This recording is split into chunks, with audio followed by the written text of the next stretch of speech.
Hello, everybody. My name is Darby Miller. I'm one of the currently 7 active remote viewers of the Hellfire Remote Viewing Club.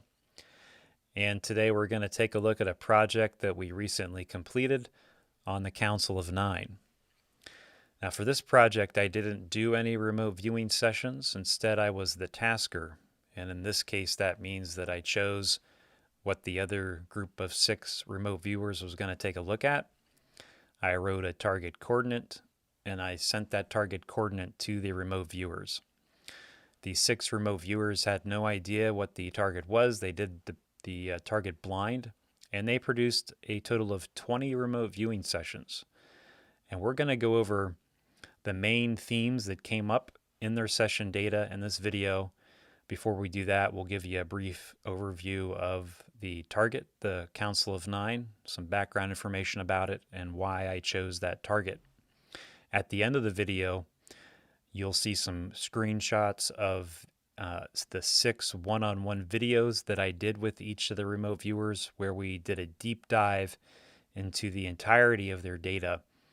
And those videos are going to be linked below this video in the description. And you can journey with the remote viewers and go through their sessions page by page and take a look at what they got through the remote viewers' eyes as they discuss their experiences of the session. And we have some interesting conversations as to what it might all mean. Every time we do a project for the Hellfire Remote Viewing Club, one of the members gets a chance to be the tasker, gets a chance to choose what we're going to take a look at. And here are some past projects that we've completed. There was the Frederick Valentiche disappearance. This was a pilot that disappeared off the coast of Australia in 1978, and it appears a UFO was involved in that disappearance. We remote viewed the Roswell silicon chips. This was a piece of technology that was said to be recovered from the crashed Roswell UFOs, and we remote viewed that technology and its effect on humanity. And we also did a project on the Tic Tac UAP videos, which were released by the Navy in 2020. If you want to take a look at any of those past projects, you can go to YouTube and just search for Hellfire Remote Viewing Club and the name of the project. So the target coordinate for the Council of 9 project was 7526-1834. That's just a coordinate that was created in a random number generator that I found online. And I wrote this tasking statement down on a piece of paper. Actually, it's a word processing document, but you can see here the tasking statement was the remote viewer will provide data about the group known as the Council of 9, also known as the Council of Saturn, and their current activities and objectives as it relates to humans on Earth. I also wrote down my biases about the project. And in this case, what I wrote for my bias was I expect some of the data to correspond to information regarding the Council of 9/Saturn found in the Law of One books published by LL Research. And we'll get into that information on the next slide. So that was the tasking statement. That's what I had on my end. On the remote viewer's end, all they had was the target coordinate, 7526-1834. So let's talk a little bit about the target, the Council of 9. I was first introduced to the idea of a group known as the Council of 9 through a body of trans-channeled information commonly referred to as the Law of One or raw material. The Law of One material is a collection of 106 trans-channeling sessions that were conducted during the years 1981 through 1984. The material is published and maintained by LL Research, and you can find more about them and get all of the Law of One material at llresearch.org. During these channeling sessions, Carla Ruckert, who is known as the instrument, would go into a trance state and depart her body, and a group of beings that go by the name of Ra would speak through her. Carla was completely unconscious during this trance state, and she would have to be told what occurred after the sessions were complete. Don Elkins, the questioner, would ask Ra questions during these sessions, and Jim McCarty, the scribe, would sit in a space of meditation, sending Carla energetic support during these physically taxing sessions, and afterwards he would transcribe them. The Council of Nine appears to have been mentioned in other books as well. In the Law of One Material, Ross says that Mark Probert, who wrote The Magic Bag, brought through some information from the Council of Nine.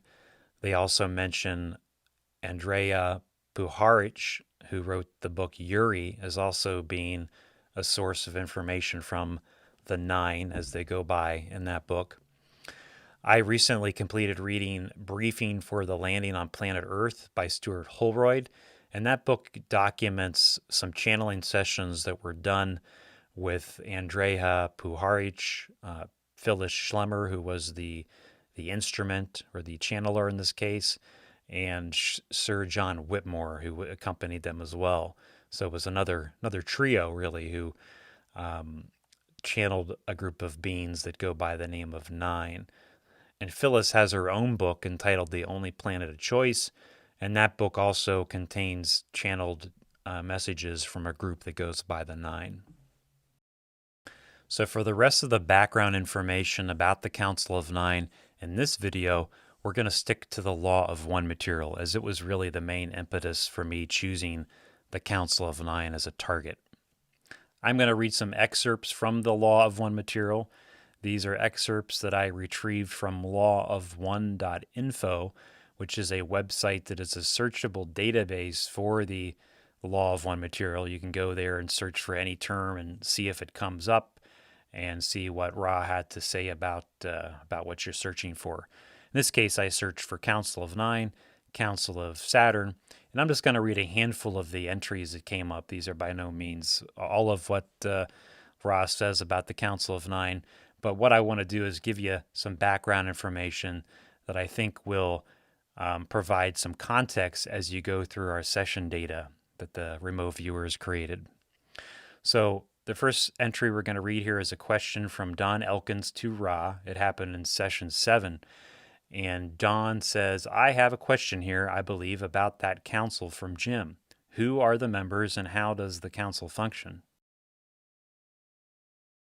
And Ra says, I am Ra. The members of the council are representatives from the Confederation and from those vibratory levels of your inner planes bearing responsibility for your third density. Skipping ahead a little bit, Ra says, in number, the council that sits in constant session, though varying in its members by means of balancing, which takes place what you would call irregularly, is 9. That is the session council.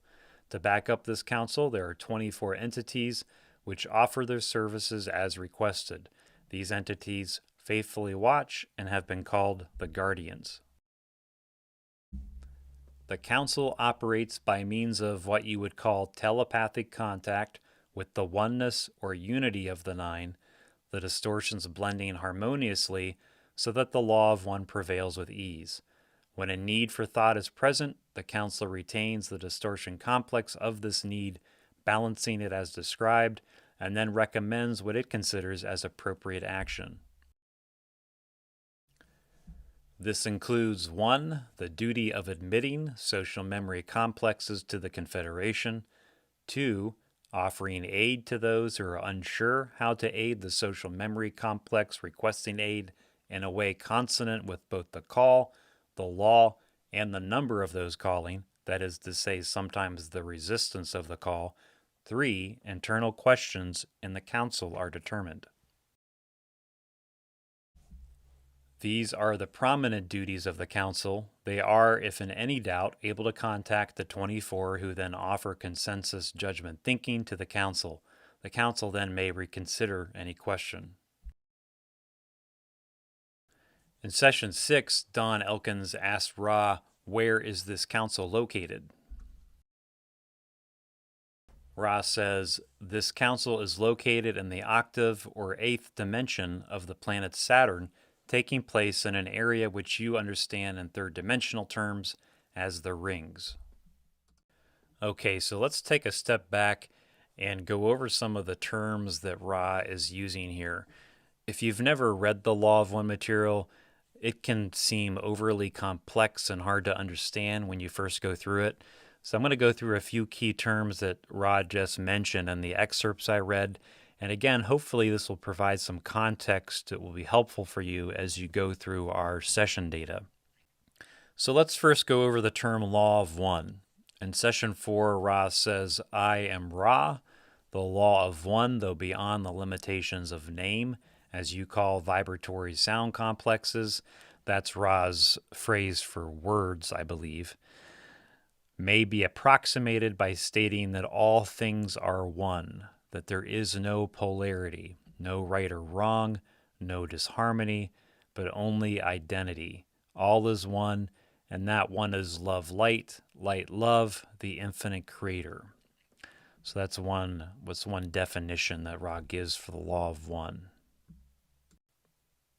Another term that came up in the excerpts I read was confederation. Let's try to get a better idea of what Ra is talking about there. In session 6, Dawn asks, do any of the UFOs that are presently reported come from other planets here at this time, or do you have this knowledge? And Ra says, I am one of the members of the Confederation of Planets in the service of the infinite creator. There are approximately 53 civilizations comprising approximately 500 planetary consciousness complexes in this confederation. This confederation contains those from your own planet who have attained dimensions beyond your third. It contains planetary entities within your solar system, and it contains planetary entities from other galaxies. It is a true confederation in that its members are not alike, but allied in service according to the law of one. Another term that comes up a lot in the law of one material is the word density. It also comes up in our session data. I believe Ra uses the term dimension interchangeably with the word density. In session 16, Dawn asked Ra, could you define the word density as we have been using it to give us a little greater idea of the concept of this term when used by you? And Ra says the term density is a what you would call mathematical one. The closest analogy is that of music, whereby after 7 notes on your Western type of scale, if you will, the 8th note begins a new octave. Within your great octave of existence, which we share with you, there are 7 octaves or densities. Within each density, there are 7 subdensities. Within each subdensity, there are 7 sub-subdensities, and so on infinitely. So as I understand it from reading the law material, we are said to be in a 3rd density existence as a human race, quickly going into 4th. Ra, I believe, is a 6th density going into 7th. And it sounds like the Council of 9 is an 8th density group of beings. If you recall earlier, when Ra was giving the location of the council, they said they were located in the octave or 8th dimension of the planet Saturn in the rings of Saturn. So it sounds like the Council of 9 are 8th density beings, but you could possibly say they are 1st density beings of the next octave above the octave that we currently exist in with Ra and other life forms. So another term that comes up in the excerpts I read is social memory complex. And as I understand it, I believe that's Ra's term for a planetary race that has graduated as a group from 3rd density to 4th density. And when this occurs, the race forms a kind of a group mind, and all are united towards a common purpose. So we are not yet a social memory complex. Ra being a 6th density group of beings that is a social memory complex. They've probably been a social memory complex for quite a long time. Another concept that came up in the excerpts that I read was the idea that the Council of 9 approves interactions with Earth. So if you are a social memory complex like Ra, and you want to interact with Earth in some manner to help in the spiritual evolution of humanity, you first need to put your plans before the council and get them approved. And Ra talks about that process that they went through and their interactions with us, and other social memory complexes. And apparently, just because the council approves the plans does not mean that they actually go according to plan or have the desired impact. Ra talks quite a bit about their visit to Egypt, and they are said to have interacted with us, and it seems to have caused more difficulty than help during that interaction. And they say that one of the reasons they continue to interact with us is to try to correct the mistakes or the misinterpretations that were made regarding their message when they first originally interacted with us. So that's a little bit of a breakdown about some of the terms used in the Law of One material that appear to come up in our session data as well regarding the Council of Nine. If you want to look more into what the Law of One material says about the Council of Nine, you can just go to lawofone.info and search for Council of Nine or Council of Saturn, and you'll see excerpts there. And of course, llresearch.org is where you can get all of the Law of One material in different formats. All right, let's go ahead and get into the main themes that came up in our remote viewing data for this project. Before I do, I want to let you know that I regard this remote viewing project as I regard all remote viewing projects as a consciousness experiment. So please take what resonates with you and leave the rest. Getting into the data, surprisingly to me, nearly all of the viewers describe what appears to be genetic enhancement of DNA. There is a group of life forms described as Neanderthals, and a second group, a higher intelligence described as technical engineers. These technical engineers perform genetic modifications on these primitive life forms, assisting them in becoming more evolved. These technical engineers are trying to implement intentional, helpful, enlightening change. The word gentrification is used. But for this more primitive second group, these activities related to the seeding of new life and rebirth feels invasive, not natural. There is also data indicating examination and experimentation on test subjects and the engineering, programming, and storage of bodies to be used for some type of future event.